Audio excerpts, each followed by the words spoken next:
Amra kwaso yesi man di kanti fache me. Enkura ka etwa wode anka etwa kosi na wode betwa fa ha. Sa bere menum kura ayi no. So ho fache me.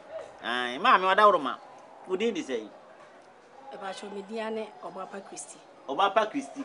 Ebacho. Wo na abodwom no. Ebacho nyame. Ayo, se osuro bro ni fun. Na kada je won so Nso ye fra me nkroma kwate na manini. Nkroma kwate manini. Ma me Christi free fa hen. Ebacho me kuro mo ni afijase akochire. Fijase akochire he ye. Ebacho aso de hye konko na. Oba odika obubu be obedwuma die esu ni. Na sebe mpanense mo fa ncham yo. Sebe son. Me yonko brabo bi oyesrem ni ebe a wote ade sebe son. Oba ya santo opima die esu ni. Na me mpese me sana mrane fije mpanense sa chacha na onsanyo ye manamo. Nti dia ka de be ka akire ho. Yo madawroma. Ma kire de ntia ebube. Nti enanso egube na aso bio obusianfo. Didi na mo wode ma Ghana mania santema nyina mato ayemunu mo mienu. Obapa Christi ene katoniti. Ma katati. O katati ye hu die. Ma hu hwe papa. Ye na aya yam so da ye. Ahoma tenten so na ti akopobiri. Bofo ne de ne nam hu ja so. Tonti ye no msane ye fa adwene. Tenten to tie to ye no msane ye fa adwene. Uko nsuo hu ana wote se okoto ebowa. Koto nso so on ka ne mu ne nchia na ye. Se koto ria ne banso area. Amimisa koto bia ye bibini so to jima no. So koto ya na be yo Obapa Christi fa so so mame. Ho na be nyon kota. Ho na be nyon kota. Ebe no mo suanti ebu ayama nensi. Mate. Yam kuya ni. Me mo ato se na kwansiri ntia mo awodan kwa mu no afen ne se. Enyam bia makona ekona ne ye ne ana sense enkyere na esogu ne sia sen na ye ne de. Abuabo mo chichi firi nsu ase be ka che so wada nkyema wa ya na enyi. Obapa Christi wo kuri wunsi na o kai wo se. Fem ne honhom shiampo ano ya na mframa ase. Me mo ato se. Me mo ato se edua ben e na etwie. Sanso na wofe hu nua nso anu ebia ne mpampuro. Edua enye wani ebe wo no yetu ase ye nyense. Ye wofe hu enso na no na di no na adwene. Akora pa de kokwa hwa ate damra mo ahaba na kire no.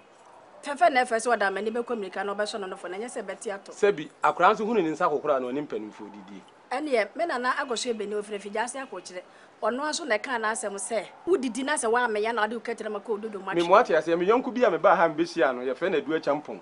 Ona kama me te ase amobla mo nua ho a wo se emo me ho. Me susu me nana no aso na ka se wo se aboa kontromfi wo se ne suma aso. Me nya dua bia mere mo ma me te dua kwa aba ofre.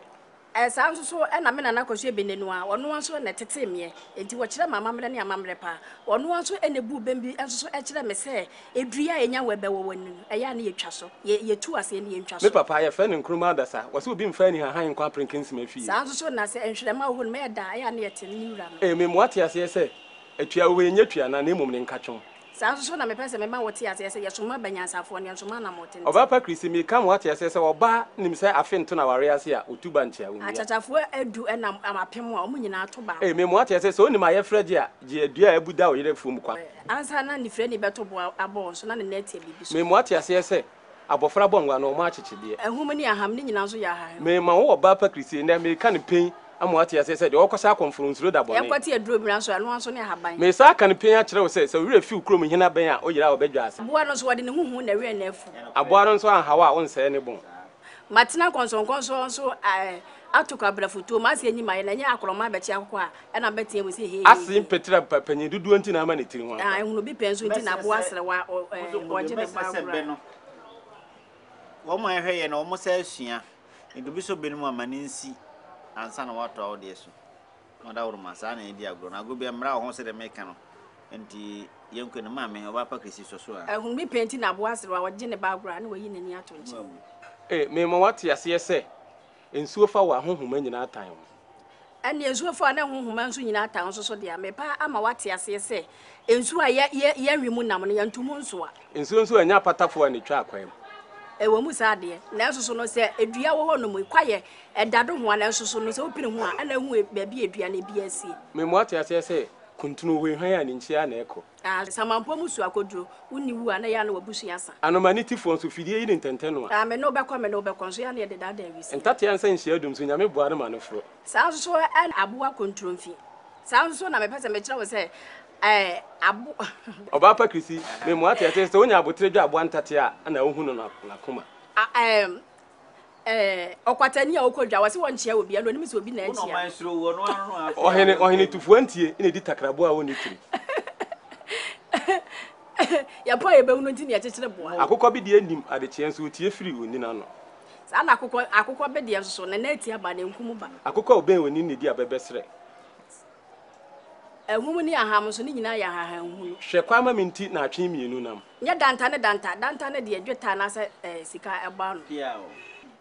Me mo wate ase se edua akokɔ na se di wuye ne ntekuma won tena se ntomko. Saa nso na aboa anase e wo fia ya na emusa de oto ntentan. Me mo wate ase se wahia me bisunso onyu no wase bia no obehia mu bia odi meche wo so apetese no atwitwa bie. Ahoma tenten na ti akokɔ bi. Eno ano a. Nana oba pa Krisi me sa ma wate ase se kwantimpo mu kusie oni mrikatu a na o yekusie kukodufo. Saa nso na aboa aberwa na ya na oti adoma. Wotena dia di foche su di bofra wotofo wanu fo wanu monyam ne he Abofra yetunifu a wontie no ya na okwante ade. Me mo wate ase se kusi o pese oda na ahwe a ne di apoma no Abaya wontie ne nane na agya no na echi manu kru da pa. Sabi woye woto abora ifran ma wo yem. Saa nso na wotete aduane bɔ ma oyefo na ɛbɔ twene ma wo sa. Ba bia wonkosi a wono se ntoto bo nko ho. Ade ahwene o yeti mpanimfo ni ma ya na bi nyira. Me mo wate ase se anoma konsu a odena no nanso oni hina na ode asa. Aboa serewa sa woto obu ase atoto na wunya ne morewe.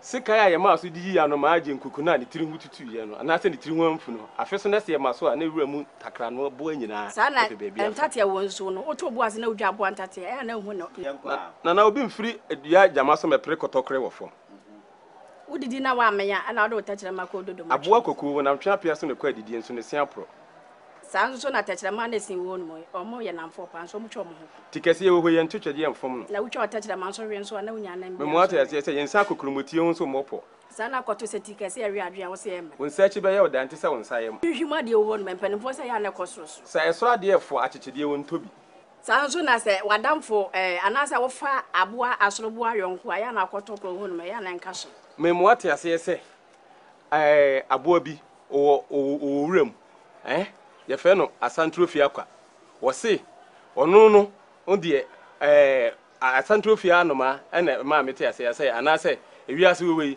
ensu abdo no ena ko wahinem Ebe we mi nyintu da.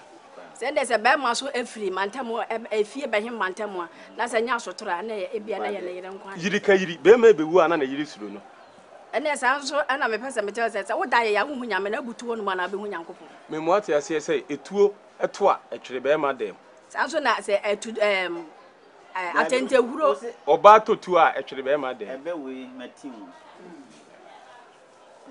O se etutu a esi be ma bo. Ne tutu chebe madam enya kankasa etutu mashego oba pa yenko a wa kodi mfremfrem wade ye pamon utu amerika koduru esi kira ose mesunti nanka mliki se ye ntimi ano no ne fere nsamampo also na atente hu otua woto a na ya na ye hwiri ntireja me mo wate ase se etia ndi tia nka na nkyere se abontenso ni mefa nkodi agura mu yayi wonchen wo se aka ma sa baako osuro koto kwa akwa bo kase etim fomframa de ne ko na atente hu ekura aboa pra kwa nimu no ena aponchi chaka chenchen bia ebe mu